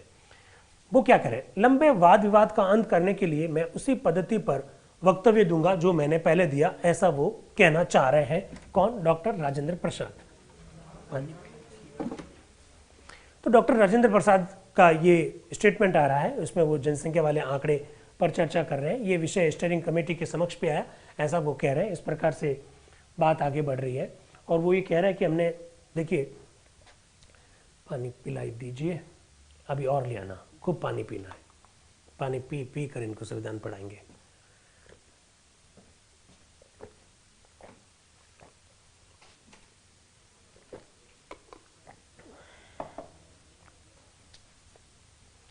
अध्यक्ष साहब क्या बोल रहे हैं जरा देखिएगा। लंबे वाद विवाद का अंत करने के लिए मैं उस पद्धति का वक्तव्य दूंगा जिसका इस विशेष प्रस्ताव के संबंध में अनुसरण किया गया है। ये विषय स्टीयरिंग कमेटी के समक्ष आया और उसने ये अनुभव किया कि इस विषय पर एक छोटी कमेटी के समक्ष इन अंकों का निरीक्षण करने के लिए रखना आवश्यक है। अब सुन लेना भैया, भारत के बहुत बहुत बहुत महत्वपूर्ण आंकड़ा आपके सामने शेयर करने जा रहा हूं। क्या आंकड़ा है? भारत के विभाजन के फलस्वरूप जो जनसंख्या इधर से उधर गई और उधर से इधर आई और उसकी वजह से संविधान सभा के आकार का पुनर्निर्धारण करने की जो बात आई, उस पर विचार करने के लिए एक छोटी कमेटी बनाई गई। कौन थे मेंबर? कौन थे मेंबर? नोट कर लीजिए, नोट कर लीजिए कौन कौन लोग थे मेंबर। यह कमेटी डॉक्टर BR अंबेडकर, दीवान चमन लाल, ज्ञानी गुरुमुख सिंह, श्री रफी अहमद किदवई श्री अनंत श्यामनम आयंगर की बनाई गई है। वापस बोलो दुष्यंत जी, वापस बोलता हूं। डॉक्टर बी आर अंबेडकर साहब, दीवान चमनलाल, ज्ञानी गुरमुख सिंह, रफी अहमद किदवई, अनंत श्यामनम आयंगर, इन लोगों की कमेटी बनाई गई है। याद रखना, कहीं पर भी यह आंकड़ा नहीं मिलेगा। कैसा गजब की कमेटी है। कमेटी नहीं है, ये उप कमेटी है। अच्छा, उप समिति में समझते हो ना, झंडे पर समिति थी, उप समिति थी? झंडे पर समिति थी या उप समिति थी? झंडे पर उप समिति थी। समिति तो वो होती है जो संविधान सभा द्वारा गठित की जाती है, और उप समिति वो होती है जो संविधान सभा के अध्यक्ष के द्वारा गठित की जाती है। तो इस समस्या पर विचार करने के लिए डॉक्टर राजेंद्र प्रसाद ने जो उप समिति का गठन किया, उसके पांचों के 5 मेंबर के नाम मैंने सामने रख दिए हैं। डॉक्टर अंबेडकर, दीवान चमनलाल, ज्ञानी गुरमुख सिंह, रफी अहमद किदवई और अनंत श्यामनम आयंगर। ऐसा ये बहुत महत्वपूर्ण आंकड़ा है। मुझे बताओ ये आंकड़े कहाँ मिलेंगे? ये आंकड़े यहाँ मिलेंगे, यहाँ मिलेंगे, यहाँ मिलेंगे। चलिए, रोहिणी कुमार चौधरी जी आ रहे हैं जो कि आसाम से है। वो क्या कह रहे हैं? अध्यक्ष महोदय, मैं इस प्रस्ताव को अभी असामयिक समझता हूं। एक बार यदि आप इस सिद्धांत को स्वीकार कर लेंगे तो आप पश्चिमी बंगाल या अन्य स्थान के लोगों को ये अधिकार प्रदान करने में विवश हो जाएंगे। अब वो क्या कह रहे हैं रोहिणी कुमार चौधरी जी? वो कह रहे साहब, मुसाफिर साहब ने जो प्रस्ताव रखा कि मेंबर इतने बढ़ाकर इतने घटा दो, इतने बढ़ाकर ये कर दो, अगर इसको आपने स्वीकार कर लिया तो बड़ी समस्या खड़ी हो जाएगी साहब। कैसे? फिर अन्य प्रांतों के लोग भी कहेंगे कि हमारे यहाँ पर भी ये लोग आए, वो लोग चले गए, वहां समस्या भी खड़ी हो जाएगी। उदाहरण स्वरूप, शरणार्थियों की एक बड़ी संख्या दिल्ली में है। क्या आप दिल्ली के प्रतिनिधियों को संख्या को बढ़ाने के लिए तैयार है? क्या गजब की बात कही है रोहिणी जी ने। इसकी और मैंने आपको संकेत किया था। वो कह रहे साहब, एक बड़ी संख्या शरणार्थियों की दिल्ली में भी आई थी, तो क्या आप दिल्ली में संविधान सभा का जो प्रतिनिधित्व प्राप्त है, क्या उस संख्या को बढ़ाएंगे? जब उस संख्या को आप नहीं बढ़ा रहे तो फिर इस प्रस्ताव को क्यों स्वीकार कर रहे हैं? ये मधुमक्खी का छज्जा है, इसमें हाथ डाल दिया तो सारी मधुमक्खियां छिड़ जाएगी। ऐसा ही कुछ वो कहना चाह रहे हैं। क्या आप इस सभा में उनके प्रतिनिधियों की संख्या बढ़ाने पर विचार करने के लिए तैयार हैं? श्रीमान जी, यद्यपि ये बात सबको विदित नहीं होगी, परंतु ये सत्य है कि बहुत से लोग पूर्वी बंगाल से पश्चिम बंगाल और आसाम तक भी पहुंचे हैं साहब। आसाम में भी तो आए हैं। यदि आप इस बात को मान लेते हैं तो क्या उनको प्रतिनिधित्व नहीं दिया जाना चाहिए? श्रीमान जी, एक माननीय सदस्य मिस्टर खली कुजमा ने संयुक्त प्रांत के निर्वाचन क्षेत्र को छोड़ दिया और पाकिस्तान गए। क्या उसकी भी कोई व्यवस्था नहीं होनी चाहिए? अरे साहब, हमारे यहाँ पर उत्तर प्रदेश, जिसे आजकल हम उत्तर प्रदेश कहते हैं, जिसे उस समय संयुक्त प्रांत कहा जाता था, अरे साहब, संयुक्त प्रांत से खली कुजमा भी एक सदस्य थे जो आजकल पाकिस्तान में रह रहे हैं। साहब, उनकी जगह भी तो खाली हो गई है, उनका क्या करोगे? आप एक समस्या, एक प्रस्ताव पर हाथ रख रहे हो, एक प्रस्ताव को सहमति दे रहे हो साहब, आप पूरे हिंदुस्तान भर में समस्या को खड़ा कर देंगे, ऐसा वो कहना चाह रहे हैं। क्या गजब की बात कही। खली कुजमा साहब का नाम मैंने पहले से आपको बता दिया था। ये पहले पढ़कर बता देने से चीजें समझ में आती है। क्यों दुष्यंत जी? आगे चलिए। इसलिए मैं कहता हूं कि यदि आप इस आधार पर और अधिक प्रतिनिधित्व देना चाहते हैं कि लोग अन्य प्रांतों से आ गए हैं, तो अन्य लोगों के सिलसिले में जो कि प्रांत छोड़ चुके हैं, प्रतिनिधियों की कमी होनी चाहिए। वाह, क्या गजब की बात कही है। क्या बात कही उन्होंने? उन्होंने कहा कि साहब, किसी प्रांत में अगर बाहर से लोग अगर आकर रहने लग गए तो उनकी संख्या बढ़ गई, तो इस वजह से अगर आप संविधान सभा की सदस्य संख्या वहां उस प्रांत की बढ़ाना चाहते हैं, तो भाई साहब ये भी सुन लीजिए कि किसी प्रांत से अगर कोई लोग बाहर चले गए तो उनकी संख्या घटनी भी चाहिए। क्यों बहन गीता जी, समझ में आ रही है मेरी बात? नहीं आई? अगर संविधान सभा की सदस्य संख्या का निर्धारण आप इस आधार पर कर रहे हो कि साहब पाकिस्तान से आकर लोग यहां रहने लग गए तो यहां की जनसंख्या बढ़ गई, तो यहां के मेंबर भी बढ़ने चाहिए, तो साहब अगर यही फॉर्मूला है तो मेंबर, जो लोग जनसंख्या वाले जो लोग हैं वो छोड़कर गए, तो उसके हिसाब से तो संख्या घटनी भी तो चाहिए। कुछ लोग आए हैं, कुछ लोग गए हैं, ऐसा इशारा किया जा रहा है। अब बेगम एजाज रसूल, संविधान सभा की 15 मेंबर जो महिलाएं थी, उनमें से एक मेंबर बेगम एजाज रसूल भी है। बेगम एजाज रसूल मुस्लिम लीग से संविधान सभा की मेंबर है। ध्यान रखिएगा, बेगम एजाज रसूल संविधान सभा में एकमात्र मुस्लिम महिला है। और आप यह भी याद रखिएगा, भारत के संविधान के बारे में जब हम चर्चा करते हैं तो इंग्लिश में एक शब्द बोलते हैं। संविधान निर्माताओं के लिए अंग्रेजी में कौन सा शब्द बोला जाता है? विकास बाबू आप बताइए। संविधान सभा के जो संविधान के निर्माता जो थे उनके लिए एक शब्द का प्रयोग किया जाता है और हम अंग्रेजी में उनको क्या कहते हैं? Founding fathers of the constitution. Founding fathers of the constitution. अभी एक नया ट्रेंड आया है और वो नया ट्रेंड क्या आया है पता है? Founding mothers of the constitution. अरे संविधान के निर्माण में महिलाओं का भी तो योगदान था, उस योगदान को आप रेखांकित क्यों नहीं करते हो? बेगम एजाज रसूल क्या कह रही है? श्रीमान जी, जिस रिपोर्ट का आपने अभी उल्लेख किया, मुझे खेद है कि मैं उसका अध्ययन नहीं कर सकी हूँ क्योंकि वह मुझे पत्रों में नहीं मिली है। इसलिए मैं आपसे निवेदन करूंगी कि आप कृपा करके इस महत्वपूर्ण विषय पर वाद विवाद को स्थगित कर दें और जब तक रिपोर्ट हमारे पास नहीं आ जाए, जब तक हम रिपोर्ट को पढ़ न लें, तब तक आप इस पर चर्चा ना करवाएं, ऐसा बेगम एजाज रसूल कह रही है। फिर आते हैं ठाकुरदास भार्गव साहब मंच पर और डॉक्टर राजेंद्र प्रसाद कह रहे भाई थोड़ा कम ही बोलना। ठाकुरदास भार्गव साहब आप लोग जानते हैं संविधान सभा के एक ऐसे मेंबर थे जो कि कवि हृदय के मेंबर, खुद कवि थे। भारतीय संविधान की प्रस्तावना को आत्मा कहा उन्होंने, आभूषण कहा, गहना कहा, बड़े कवि हृदय के व्यक्ति थे। तो ठाकुरदास भार्गव को आने से पहले ही डॉक्टर राजेंद्र प्रसाद ने कह दिया भाई साहब थोड़ा कम ही बोलना।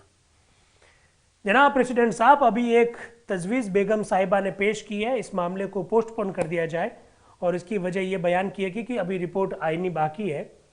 तो वो ऐसा कह रहे हैं कि कुछ हिस्सा आबादी का वेस्ट बंगाल में आया है, कुछ दिल्ली में आया है, कुछ यूपी में, लिहाजा इस वक्त इस मामले पर गौर नहीं किया जाए। वो ये कह रहे हैं कि भाई गौर क्यों नहीं किया जाए, गौर करना चाहिए, ऐसा ठाकुरदास भार्गव कह रहे हैं। फिर अध्यक्ष साहब कह रहे हैं क्या और वाद विवाद करने की आवश्यकता है या फिर अब वाद विवाद को खत्म कर देना चाहिए या आप बोलते ही रहोगे क्या? तब मिहिर लाल चट्टोपाध्याय जो कि पश्चिम बंगाल से हैं वो क्या कह रहे हैं, क्योंकि मुद्दा एक्चुअली में पंजाब वालों से जुड़ा हुआ है, बंगाल वालों से जुड़ा हुआ है, तो ज़्यादातर जो भागीदारिता करने वाले हैं इस डिस्कशन में वो वहीं के लोग हैं। मिहिर लाल चट्टोपाध्याय आते हैं पश्चिम बंगाल से, वो कुछ कह रहे हैं। श्रीमान जी, मैं केवल एक ही निवेदन करूंगा कि जो सिद्धांत पूर्वी पंजाब के लिए माना जाए वही सिद्धांत पश्चिम बंगाल के लिए भी माना जाए। क्या बात है, जो सिद्धांत आप पूर्वी पंजाब के लिए मानोगे वही सिद्धांत आप पश्चिम बंगाल के लिए भी मानना पड़ेगा। अगर वहां आप जनसंख्या बढ़ने की वजह से या घटने की वजह से संविधान सभा के सदस्यों का पुनर्निर्धारण करते हैं तो हमारे बंगाल के लिए भी करिए, ऐसा कह रहे हैं मिहिर लाल चट्टोपाध्याय जो कि आते हैं पश्चिमी बंगाल से। इसके बाद आते हैं नवाब मोहम्मद इस्माइल खान, वो क्या कह रहे हैं? जनाब सदर, जो लोग वेस्ट पंजाब से आए हैं और जो अभी आने वाले हैं और यहाँ पर जो माइग्रेन करेंगे उसकी सही तादाद का इल्म अब तक नहीं हो सका है और ये मालूम नहीं है कि इस पंजाब की आबादी कितनी है। इसलिए मैं तो चाहता हूँ कि इस पर अभी डिस्कशन बंद कर दो। अरे साहब, जब रिपोर्ट ढंग से आई नहीं है, अभी लोग आ रहे हैं, अभी लोग जा रहे हैं, तो अभी आप क्यों संख्या का निर्धारण कर रहे हो? अभी मैं कह रहा हूँ कि ये जो पुनर्निर्धारण वाली जो बात है इसको स्थगित कर दो, अभी इस प्रस्ताव पर चर्चा मत करो, ऐसा वो कह रहे हैं। अब अध्यक्ष साहब कह रहे हैं जो प्रस्तावक महोदय हैं, मैं उन्हीं से निवेदन करता हूं भाई सारे प्रश्नों का जवाब दे दो। और प्रस्तावक कौन है? गुरुमुख सिंह मुसाफिर साहब, वो जवाब दे रहे हैं। साहिब सदर, मैं इस मामले को बहुत साधारण समझता था, मुझे मालूम नहीं था कि ये मामला इतना बिगड़ जाएगा, ऐसा मुसाफिर साहब कह रहे हैं। इसलिए मैंने इस मामले को पेश करते हुए जो तकरीर की वह भी बहुत साधारण थी। मैं अब भी ये समझता हूं ये बिल्कुल सीधी सीधी बात है। हमारे एक ऑनरेबल मेंबर साहब ने इस पर ऐतराज किया कि ये सेक्टोरियन तजवीज है, मतलब सांप्रदायिक है। सिर्फ मेरी डैडी को देखकर आप मुझे सांप्रदायिक मत समझे। ओ वो कह रहे कि एक ऑनरेबल मेंबर साहब ने अभी मुझे मेरे प्रस्ताव के संदर्भ में ये कहा था कि ये प्रस्ताव सांप्रदायिक है। तो मुसाफिर साहब कह रहे कि साहब, मेरी जो डैडी बड़ी हुई है उसको देखकर आप सांप्रदायिक मत कहो। समझ रहे आप? चलिए, सिर्फ मेरी डैडी को देखकर आप इसको अगर सेक्टोरियन समझते हैं तो ये अलहदा बात है, वरना इसमें कोई ऐसी बात नहीं है। अगर 2 हिंदू और 2 सिख सीटों का मुकाबला करने से कोई तजवीज़ सांप्रदायिक हो सकती है, तो अभी मिस्टर आयंगर ने वेस्ट बंगाल के लिए एक रेजुलेशन पेश किया है जिसमें एक हिंदू और एक मुस्लिम सीट बढ़ाने का मतलब था। इसको आपने तो सांप्रदायिक नहीं समझा। अरे उन्होंने तो प्रस्ताव रखा पश्चिम बंगाल के संदर्भ में, तो उनको तो आपने सांप्रदायिक नहीं कहा, और मैंने प्रस्ताव रखा तो मुझे सांप्रदायिक कह दिया। भाई साहब, क्या मेरी डैडी देखकर कह रहे हो क्या? संविधान सभा में चर्चा, देखिए गजब की चर्चा है कि नहीं है। पूरी बात को रखते हैं। इसके बाद में गुरुमुख निहाल सिंह कुछ और बातें बोल रहे हैं, तो अध्यक्ष साहब ने कहा कि भाई आप अपने प्रस्ताव तक ही सीमित रहें, जितनी बात कहने के लिए आपको कही गई है उतना ही कहें। अब इसके बाद में वोट करवाते हैं प्रस्ताव पर।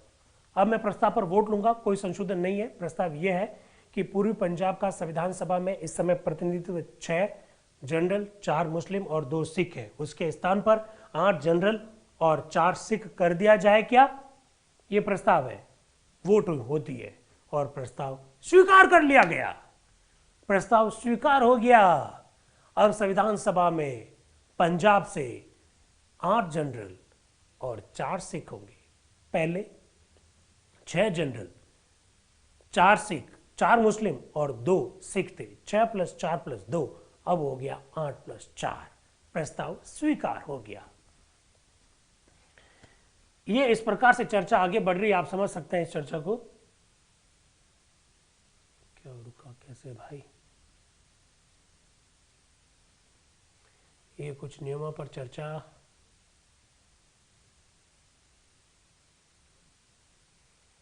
तो गजब की चर्चा है कि नहीं है? मेरे हिसाब से तो बड़ी गजब की चर्चा है भाई ये।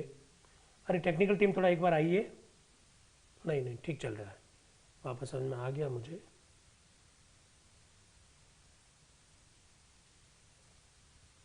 एक सेकेंड। यस,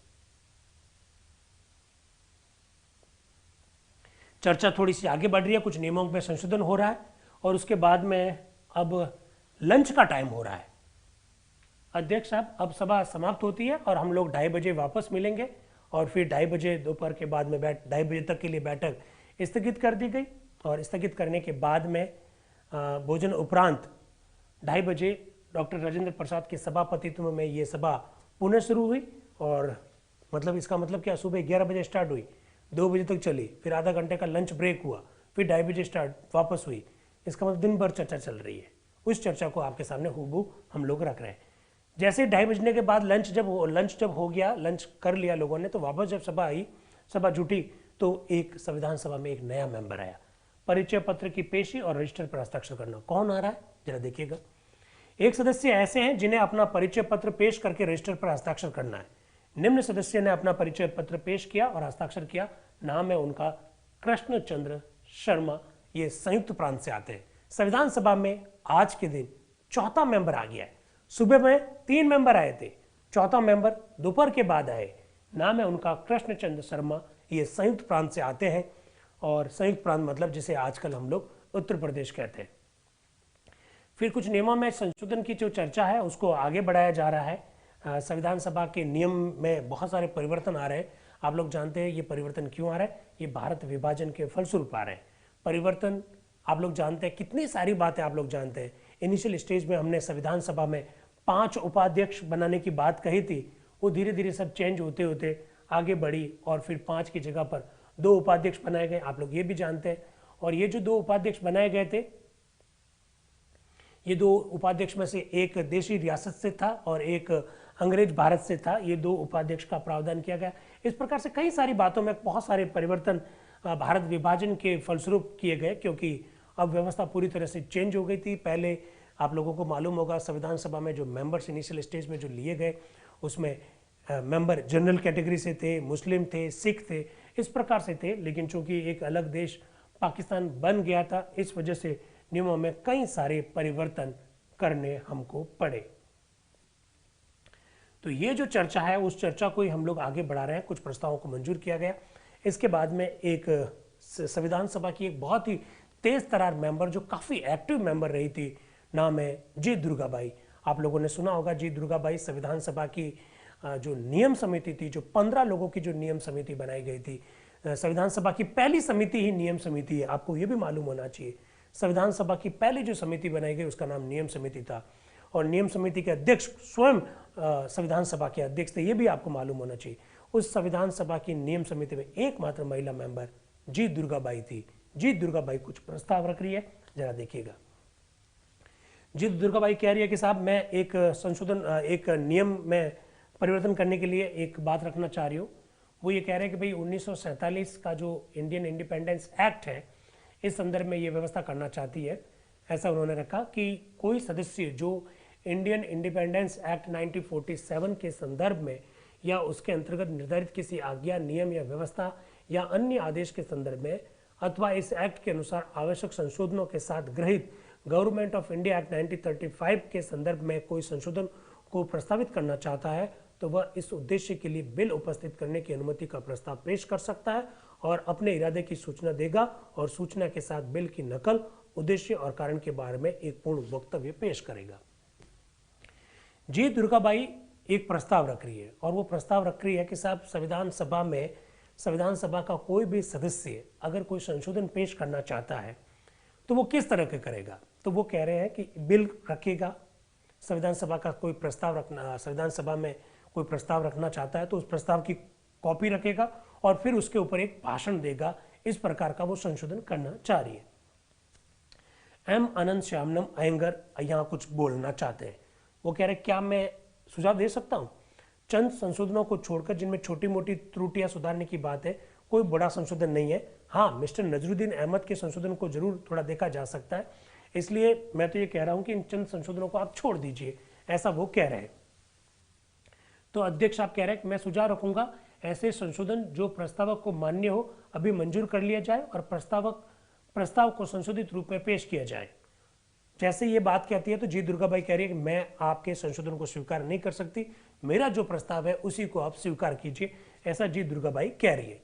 अध्यक्ष आप कह रहे हैं कि फिर तो सब एक एक करके अपना संशोधन पढ़ना चाहेंगे। इस प्रकार की बातें संविधान सभा में चल रही है और इसके बाद में संविधान सभा में वोटिंग हुई और जी दुर्गाबाई ने जो संशोधन करना चाहा उस संशोधन को अस्वीकार कर लिया। साफ साफ लिखा हुआ है, संशोधन अस्वीकृत हो गया। इसके बाद में जी दुर्गाबाई दूसरी बात लेकर आती है। जी दुर्गाबाई बहुत एक्टिव मेंबर है। जी दुर्गाबाई कह रही है कि मैं साहब एक और संशोधन चाहती हूं। क्या कि इस नियम के अनुसार बिल उपस्थित करने की अनुमति के संदर्भ में रखने वाले प्रस्ताव की सूचना की अवधि 15 दिनों की होगी। यानी कोई भी व्यक्ति संविधान सभा में किसी भी प्रकार का अगर कोई बिल रखना चाहता है तो कम से कम 15 दिन पहले इसकी सूचना देगा। इस प्रकार का वो प्रस्ताव रखना चाहती है जी दुर्गाबाई। इसका क्या होगा आगे देखते हैं। नजरुद्दीन अहमद साहब कह रहे हैं कि नहीं साहब, इसमें थोड़ा सा मेरा संशोधन है। क्या? अध्यक्ष अनुमति दे शब्दों की जगह अध्यक्ष अपने विवेक से अनुमति दे। अर्थात कोई संविधान सभा का कोई मेंबर अगर कोई बिल रखना चाहता है तो 15 दिन पहले इस बात की सूचना अध्यक्ष को देगा और अध्यक्ष जब अपनी सहमति दे देगा तो बिल रखा जा सकेगा। तो यहाँ पर नजरुद्दीन जी अहमद कह रहे हैं कि नहीं, यहाँ ये लिख दो अध्यक्ष अपने विवेक के अनुसार अनुमति देगा। इस प्रकार की शब्दावली लाना चाह रहे हैं नजरुद्दीन जी अहमद साहब। तो जी दुर्गाबाई कह रही है मैं आवश्यक नहीं समझती हूं कि इस संशोधन को स्वीकार किया जाए। उन्होंने कहा मैं इस संशोधन को स्वीकार नहीं करती हूं। जी दुर्गाबाई ने साफ साफ नजरुद्दीन जी अहमद साहब के संशोधन को अस्वीकार कर दिया। इसके बाद में जी दुर्गाबाई देखिए फिर एक ला रही है प्रस्ताव और वो कह रही है यदि किसी बिल को उपस्थित करने की अनुमति के प्रस्ताव का विरोध होता है तो अध्यक्ष, ऐसा बोल ही रही होती है कि जितने भी एक मेंबर बीच में आ जाते हैं उनका नाम है हाजी अब्दुल सत्तार हाजी इसखाक सेठ, ये मद्रास से है, वो बीच में बोलते हैं आपकी अनुमति हो तो मैं ये सुझाव रखूंगा कि समूचा खंड ना पढ़ा जाए, ये सदस्यों में घुमा दिया गया है, उसे केवल उपस्थित करने की आवश्यकता, बार बार आप पढ़े क्यों, थोड़ा सा आप बोल दीजिए और इसको छोड़ दीजिए, ऐसा वो कह रहे हैं। तो जी दुर्गाबाई कह रहे हैं मुझे रखने दीजिए पहले। फिर वो बोल रही है यदि किसी बिल को उपस्थित करने की अनुमति के प्रस्ताव का विरोध होता है तो अध्यक्ष यदि ठीक समझते हो तो प्रस्तावकर्ता एवं विरोधकर्ता सदस्यों को इस संदर्भ में संक्षिप्त वक्तव्य देने की अनुमति देंगे और उसके बाद बिना और बहस के प्रस्ताव पर राय लेंगे। वो कह रहा है कि कोई प्रस्ताव अगर रखा, दुर्गाबाई कह रही है कि संविधान सभा में यदि कोई प्रस्ताव रखा जाता है और उसका विरोध होता है तो अध्यक्ष का यह ड्यूटी बनेगी कि अध्यक्ष प्रस्ताव रखने वाले और विरोध करने वाले दोनों को अपनी अपनी बात को रखने का मौका देंगे। आगे क्या होता है? आगे नजरुद्दीन जी अहमद साहब कह रहे हैं, श्रीमान मेरा सुझाव है कि मैं अपने सारे संशोधनों को पेश करूं, यह ज्यादा अच्छा और संतोषप्रद होगा कि सरकार के मसविदा बनाने वाले जो लोग हैं वे ही उस पर विचार कर ले। मैं देखता हूं कि मेरे संशोधनों का पेश करना व्यर्थ है, क्योंकि प्रस्तावकगण मैं देखता हूं मेरी बात सुनने पर या उस पर गौर करने पर राजी नहीं। अरे वाह वाह, नजरुद्दीन जी अहमद साहब नाराज हो गए भाई, नाराज हो गए। वो कह रहे साहब मैं जो संशोधन रखता हूं आप मेरी बात को सुनते तो नहीं हो, आपको मेरी बातों में इंटरेस्ट ही नहीं है, ऐसा वो कह रहे हैं, इसलिए मैं क्यों संशोधन पेश करूं। वापस सुनो इस बात को, वापस सुनिए। नजरुद्दीन अहमद साहब का नाम बोल रहे हैं राजेंद्र प्रसाद जी। तो नजरुद्दीन जी अहमद क्या करें, श्रीमान मेरा सुझाव है कि बजाय इसके कि मैं अपने सारे संशोधनों को पेश करूं, यह ज्यादा अच्छा और संतोषप्रद होगा कि सरकार के मसविदा बनाने वाले जो लोग हैं वे ही उस पर विचार कर ले, क्योंकि मैं देखता हूं कि मेरे संशोधनों को पेश करना व्यर्थ है, क्योंकि प्रस्तावक गण मैं देख पा रहा हूं कि मेरी बातें सुनने में या उस पर गौर करने के लिए राजी नहीं है। मैं इन संशोधनों को आवश्यक समझता हूं और यही कारण है कि मैंने उन्हें प्रस्तुत किया है। वे ऐसे नहीं है जिनसे विलंब होता है या फालतू है या बेकार है।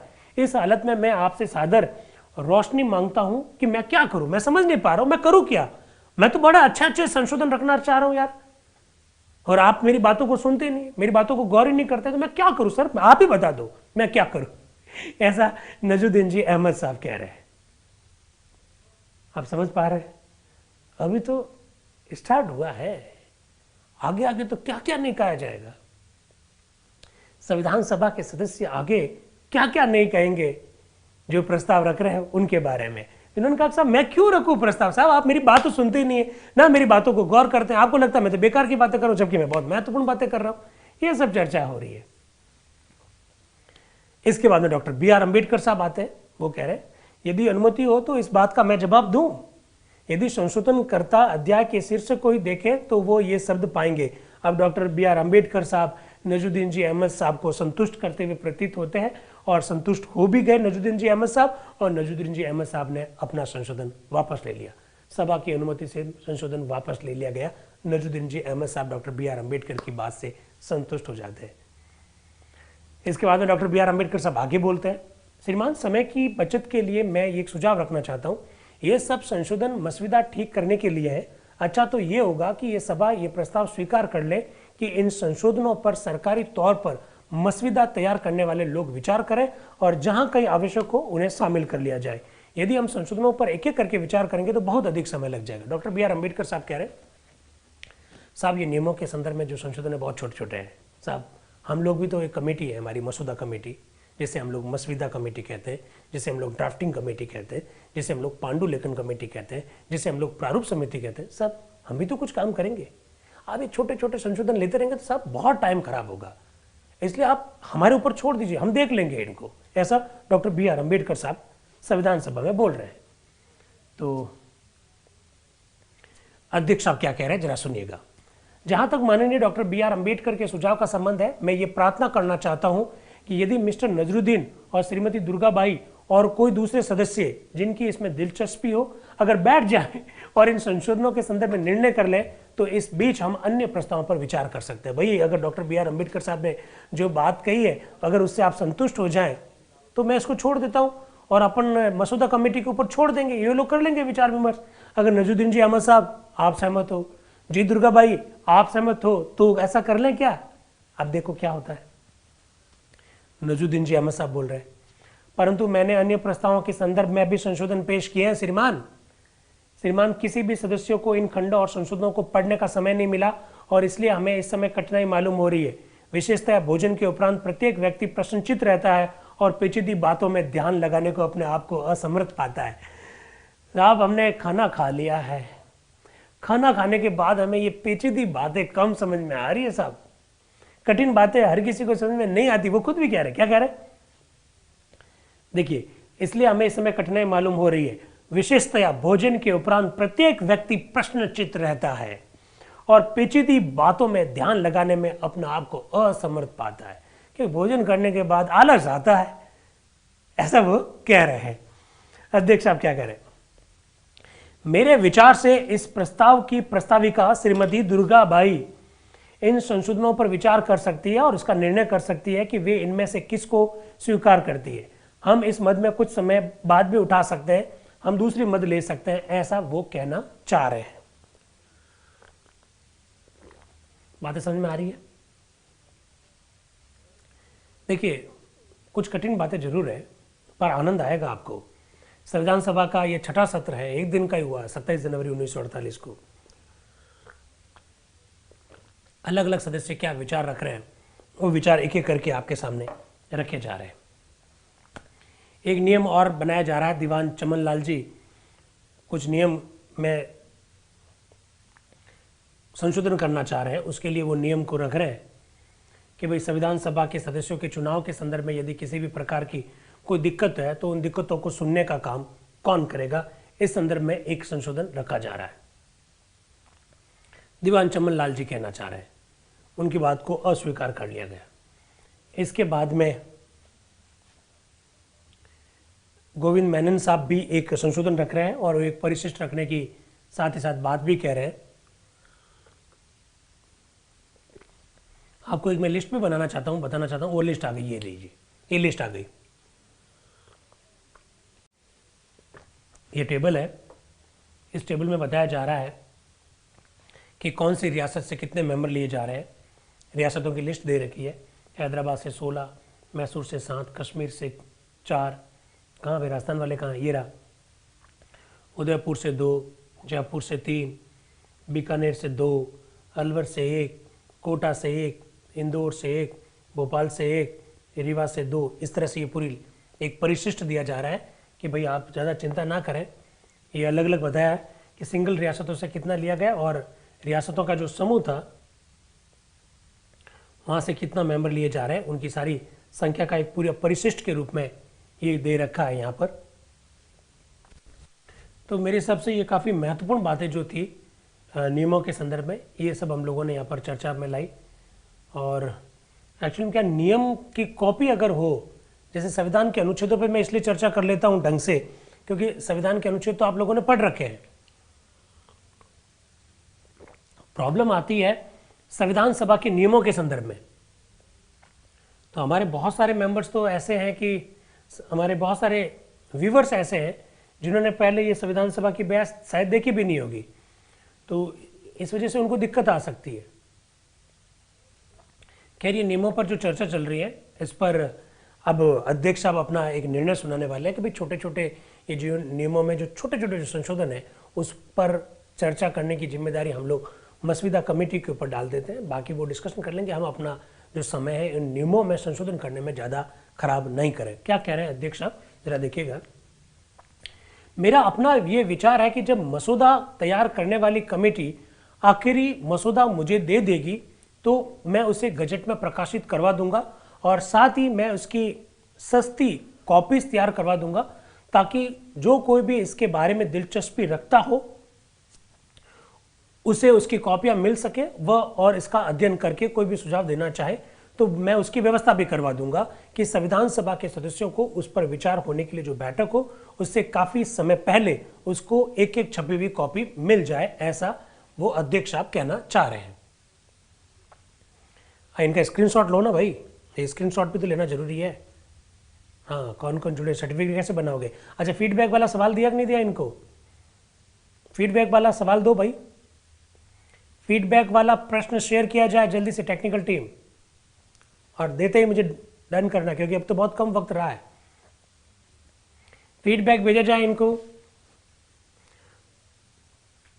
फीडबैक भेज दिया जाए, भेज देंगे। अच्छा, आज भैया देखो संविधान सभा का छठा सत्र है और छठा सत्र एक दिन का ही है, तो आज ही आपको फीडबैक देना है और जो लोग उपलब्ध है उन्हीं को सर्टिफिकेट दिया जाएगा और जिनका सवाल का जवाब सही आएगा तब ही सर्टिफिकेट दिया जाएगा, ये ध्यान रखिएगा। ठीक है, चलिए आगे बढ़ते हैं। फीडबैक का प्रश्न भेजते ही मुझे डन करके लिखना और आप लोगों को फीडबैक का प्रश्न मिलते ही खाली थम्स अप कर देना। नहीं मिला वो तो मुझे मालूम है, मैंने कहा ही नहीं तो कहां से मिलेगा शिवलाल जी। फीडबैक भेजिए इनको। अरे आप मुझे तो फीडबैक दीजिए, मेरा खुद का तो, कि हमारी ये वर्कशॉप है कैसी, इसका फीडबैक तो दीजिए। देखो ये वर्कशॉप कैसी है, इस बात का ये सबूत है कि आप लोग आज एक दिन लेट होने के बावजूद भी, मेरी गलती होने के बावजूद भी आप इससे जुड़े हुए हैं। ये आपका सबूत है, ये आपका स्नेह है, क्योंकि आप बिल्कुल आप लोग ही हैं जिसकी वजह से ये हो पा रहा है। इतने साथियों की इतनी बड़ी उपस्थिति, 100, आप देखिए, आप वाकई में विरले लोग हैं। 140 करोड़ के भारत में आप वे लोग हैं जो इस चर्चा को खूब देख रहे हैं। और मैंने आपको कहा ये चर्चा पहले कभी भी किसी भी मंच पर नहीं हुई, किसी भी मंच पर नहीं हुई। अरे भाई, इस दस्तावेज को तो एकदम अभिजातीय वर्ग का दस्तावेज बना दिया, कुछ ही लोग इसको टच कर सकते हैं। नहीं भैया, ये भारत का संविधान की बहस है, उस पर बहस को सारे लोग सुनने चाहिए कि नहीं चाहिए, आप बताइए। तो फीडबैक का सवाल आप लोगों को भेज दिया गया है, जवाब दे दीजिए। जो जवाब सही देगा उसको कल सर्टिफिकेट मिल जाएगा। आगे बढ़ते हैं। तो अध्यक्ष साहब ने कहा कि मसौदा समिति जो है वो कर लेगी, चिंता मत कीजिए। तो मिस्टर नजरुद्दीन जी अहमद साहब क्या कह रहे हैं? सर अगर आपकी अनुमति है तो मैं कुछ कहूं? कहो सर। मेरे उद्देश्य की पूर्ति इन संशोधनों से भी अधिक हो जाएगी और मैं सभा से अपना प्रस्ताव वापस लेने की आज्ञा चाहता हूं। इसके बाद में उन्होंने अपने संशोधन वापस ले लिए। जी दुर्गाबाई, एक सेकंड, ये कहां आगे चला गया?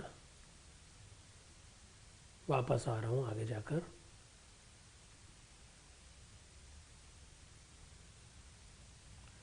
ठीक है, ओके, चलिए वापस आते हैं। तो नजरुद्दीन अहमद साहब ने, वापस आ जाता हूं, नजरुद्दीन जी अहमद साहब ने अपना संशोधन क्या कर लिया? वापस ले लिया। यस,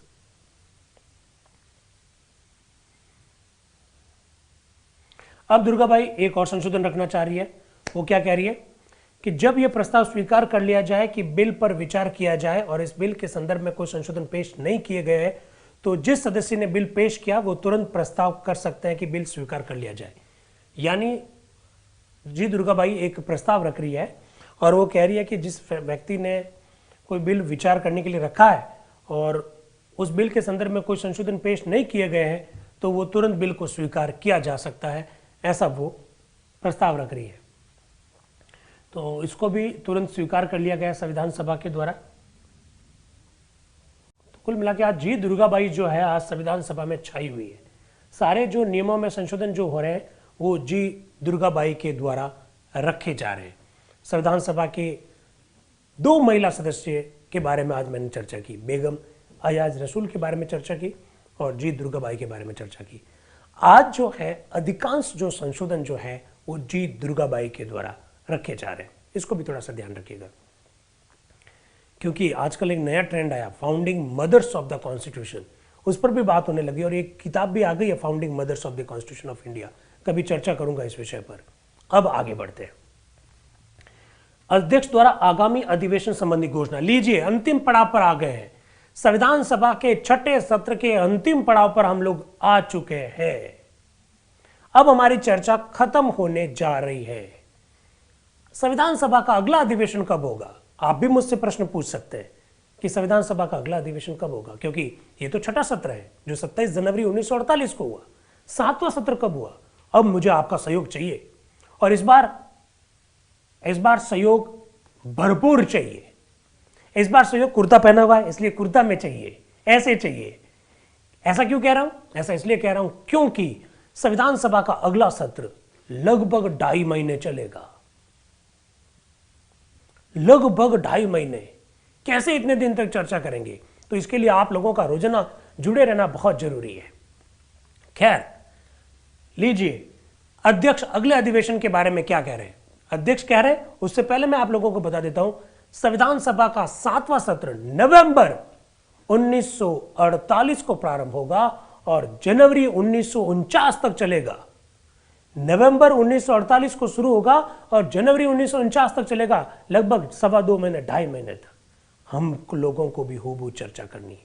क्या कह रहे हैं अध्यक्ष साहब? अध्यक्ष, अब हम कार्यवाही के अंत तक पहुंच गए हैं। सभा समाप्त करने के पहले एक और काम करना है और वह यह है कि आपको मुझे असेंबली का अगला अधिवेशन किसी उपयुक्त समय में करने का अधिकार देना। आप मुझे अधिकार दीजिए कि संविधान सभा का अगला सत्र कब स्टार्ट करना है, इस संदर्भ में मुझे आप अधिकार दीजिए। नियमों के अधीन किसी निश्चित समय के बाद मैं अधिवेशन नहीं कर सकता। मेरे विचार से इस बार संविधान के मसौदा पर विचार करने के लिए दूसरा अधिवेशन काफी समय बाद किया जाएगा। जनवरी चल रही है, जनवरी 1948 में है हम लोग। डॉक्टर राजेंद्र प्रसाद कह रहे हैं अब हम काफी एक लंबे गैप के बाद जुटेंगे। वैसे भी इस बार भी लंबे गैप के बाद जुटे हैं। 30 अगस्त 1947 को 5वां सत्र खत्म हुआ था।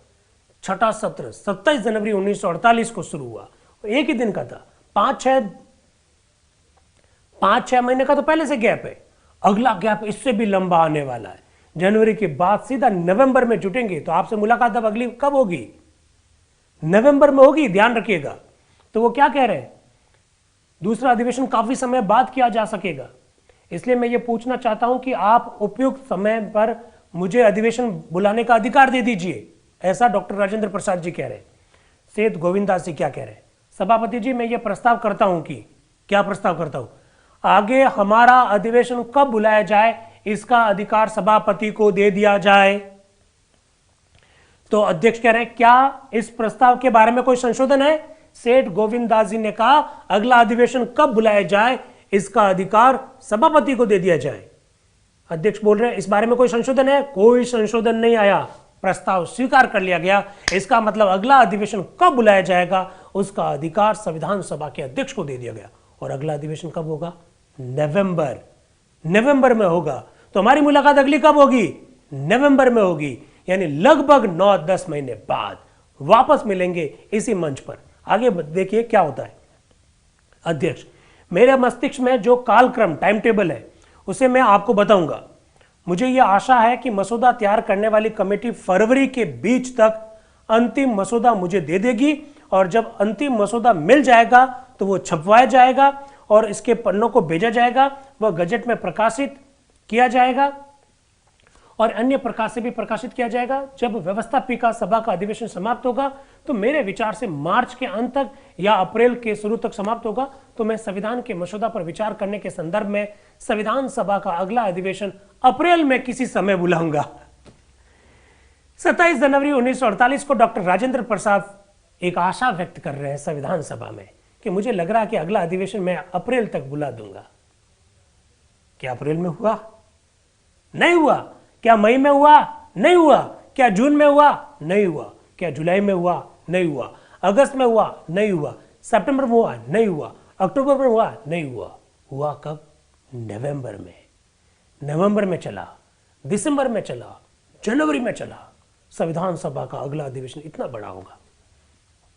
खैर, जब तक पूर्ण रूप से विचार नहीं हो जाए तो संविधान ये बात वो घोषणा करते हैं। एक माननीय सदस्य बीच में बोलते हैं, क्या व्यवस्थापिका सभा के अधिवेशन और संविधान सभा के अधिवेशन में के बीच कुछ समय मिलेगा? आप लोग जानते हैं कि देश की आजादी से पहले ही हमारी संविधान सभा संसद भी बन गई थी। तो संविधान सभा को अब 2 काम करने थे, एक संविधान के निर्माण का काम करना था, दूसरा संसद के रूप में भी कार्य करना था। और अगर आप लोगों को याद हो तो इस प्रकार के प्रश्न पूछे जाते हैं कि संविधान सभा ने संसद का रूप कब धारण किया था। तो एक मेंबर पूछता है कि साहब, संविधान सभा जब व्यवस्थापिका के रूप में काम करेगी और संविधान सभा जब संविधान के निर्माण का काम करेगी, दोनों में कुछ अंतराल होगा या क्या होगा?